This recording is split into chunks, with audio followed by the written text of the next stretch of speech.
Morning, everyone. It's Sunday, July 17th. Suffolk County DA Kevin Hayden is our guest this morning. Let's go on the record. Appointed by a Republican governor, this Democrat now wants to win the office at the ballot box with crime, law enforcement, major issues in Boston right now. Can he make the case with voters? The DA is here this morning. Let's go on the record. From WCVB Channel 5, the inside word from Washington to Beacon Hill. Today's newsmakers are going on the record. Welcome to OTR, everyone. I'm Ed Harding, along with News 75's political reporter Sharman Saketi. It's great to have you with us. As you can see, Janet Wu was off this week. And as you can see, we are pleased to have Suffolk DA Kevin Hayden with us. He was appointed by Governor Charlie Baker after the previous day DA Rachel Rollins was confirmed for U.S. Attorney for Massachusetts. He is now in a primary race with another Democrat, Ricardo Arroyo, looking for the full four-year term. That race will be settled in the primary on September 6th because no one else is running. The winner of the primary will be. He is the former chairman of the Sex Offender Registry Board. He holds degrees from Dartmouth College and Boston University Law School. It's great to have you with us this morning, Kevin. Great to see you. And welcome. Thank you. Thanks for your Great time. to see you, Ed. Great to see you, Sharma. All right, we want to start with the big news about the appointment of Michael Cox as the Boston Police Commissioner. You were at the announcement last Wednesday. I was there as well. You've said you approve of the choice, but what would you like to see him do right away, right off the bat? Sure. I more than approve. I think it was an extraordinary selection, and I know that the committee that worked with Mayor Wu worked long and hard to make that decision. I think they made a great one. What I would like to see him do right away, and I know he's going to do it because I've known him from when I was in the DA's office before, is really hit the ground running with a whole new effort and reinvigoration towards community policing. I know that my heart for community prosecution and his heart for community policing are very similar, if not entirely similar. We spoke about that the other day. And so I'm excited to get to work with him and to get down to the important work of really engaging with our communities. Can I ask you, isn't Boston already doing community policing? Oh, it absolutely is. But there is always room for improvement, and there's always ways to get better. And there are some aspects of community policing that were done in the past that we're not doing now. And so I think we can add to it. You know, things like Operation Homefront, things like more community safety walks, that sort of thing, more community engagement on community intervention and prevention efforts. I think we can definitely return to and increase those with increasing measure. I know he shares a heart for that. You're talking about out of the cars and face-to-face and human contact? Is that what you're talking about? Out of the cars, face-to-face, human contact. Having officers with boots on the ground that represent the community, that look like the community, but that are also involved in the important meetings with stakeholders, the important interactions with community stakeholders, with our children, with our faith-based organizations, with our organizations that are committed to public safety, meeting and working and spending time with them. It's important. What about your relationship with Mayor Wu? Now, she's endorsed your opponent in this race. Sure.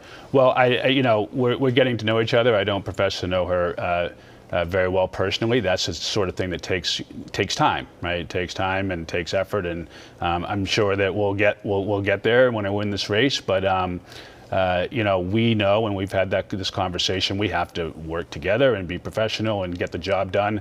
There's just so much important work that needs to be done for the city of Boston and for our residents and communities and public safety, and we're committed to doing that professionally and doing a good job with it. So let's talk about guns. You have made it clear too many illegal guns are behind too many crimes. So it's a multi-layered subject, obviously. So let's start with, how do you stem the tide? Sure. So I think one of the important ways that we stem the tide, and it's something that we're working on that's innovative and different, is to focus on traffickers.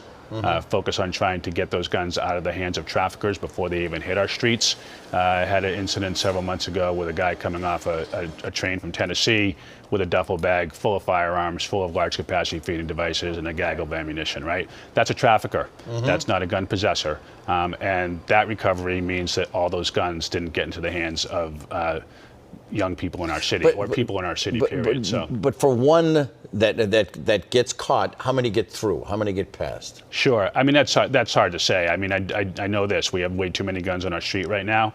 Doesn't matter where I go, from community groups to churches to the courthouses. Everywhere you go, people will tell you there's too many guns out there right now. But that's because of other states and their laws as well, nearby states. Yep. And so how does this recent ruling with the Supreme Court, how does that complicate things? Sure. I mean, I think time will tell. We don't know for sure how it's going to affect Boston yet. I think legislators are going to get involved in terms of trying to keep our gun laws the way they are.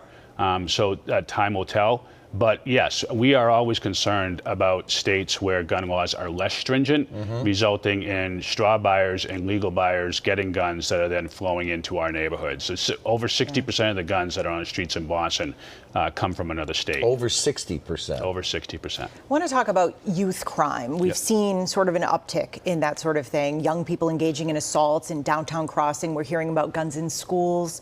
We're hearing about assaults in schools. What do you think is going on here? What do you think is fueling this?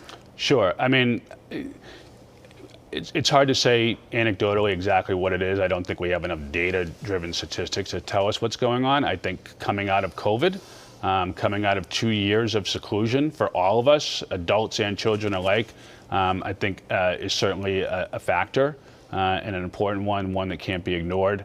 Our young people haven't been out in the world for several years, and now here they are. And I don't think we can just think that that's not an issue. What about school resource officers? There's been sort of a move away from that. Do you think they belong back in schools? I think we need to find the right balance between public safety in our schools and police being involved in our schools when appropriate to get investigations done and to handle serious crime that does happen in school. But we always have to be mindful that we want holistic and nurturing educational environments for our children. We don't want our children feeling like they're living in a police state or anything like that. It's an important balance. It's one that needs to be struck, and I think that's something we're working at. You don't oppose the idea of resource officers in schools. Do you think it would be a good idea? I don't oppose the idea. But I do think it needs to be done with the right balance. It needs to be done in such a way that our kids still feel like they're in good, nurturing, holistic environments where they're not being watched, lorded over, so to speak. We don't want that. We were just talking about the new Boston Police Commissioner. A culture of silence within the Boston Police Department has led to some low moments for the force. And obviously, the new commissioner was involved roughly 30 years ago in one of those situations. But we're talking about the Patrick Rose child case, the domestic violence issues involving Dennis White. So how does that impact your office and your investigations as a Suffolk DA? Sure. Well, I mean, in all investigations, we want to make sure that we're dealing with our cases fairly, justly, and that we're dealing with the treatment of officers involved and even those within our own office in a manner in which they're held to a very high standard and held to a high standard where they must always be above reproach. And so we take any allegations or concerns about silence, about anything being done improperly, very, very seriously. That's what our Integrity Review Board is all about. That's a very important thing that's been instituted and that Rachel Rollins obviously championed. We will continue to champion that and move that forward in meaningful and powerful ways, because the integrity of our process, the integrity of our convictions and our sentences is vitally important. And what you're talking about is an important part of that. So we'll continue to keep a good lens on that. You mentioned Rachel Rollins, and obviously she created a stir when she took over the office, and she decided that some of these crimes were not necessary to prosecute, weren't necessary to further involve them. What do you think of the way she ran the office? I think that U.S. Attorney Rollins did a fabulous job, as did D.A. Martin and Conley, and she clearly enlarged the scope and expanded the territory on what we call criminal legal reform. And there's absolutely and positively a place for that. I think it's vitally important that we continue in that effort. But I think it's important that we do it in a way that we never forget that criminal legal reform and public safety are not mutually exclusive. They can't be mutually exclusive. They have to go hand in hand. I think all of our communities, and quite frankly, I think our Black and Brown communities demand both. But in this do not prosecute list, you're not going to move forward with that. Well, we're going to continue to look at alternatives to not prosecute people for low-level offenses. You're not going to have a list of crimes that you say we're not going to prosecute. No, we're not going to have a list of crimes that we're not going to prosecute, and therefore we may have some crimes that are not on the so-called list that we also might not prosecute.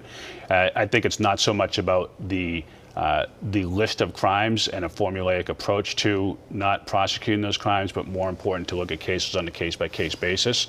more important to look at the human beings involved and their circumstances and how they can be helped. More important to look at victims and witnesses and the community as a whole when you're looking at a case, and then come up with real and robust alternatives to prosecution that will hopefully prevent that person from coming back. I think that's really the key. If you want to unclog the system and if you want to de-emphasize low-level offenses so that you can pay more attention to the more serious stuff, which I think everyone wants to do, it's important to make sure that your alternatives to prosecution are real in such a way that it doesn't become a revolving door for those low-level offenses. The Suffolk County DA is with us this morning. Kevin Hayden will answer the questions in the pop quiz right after the break.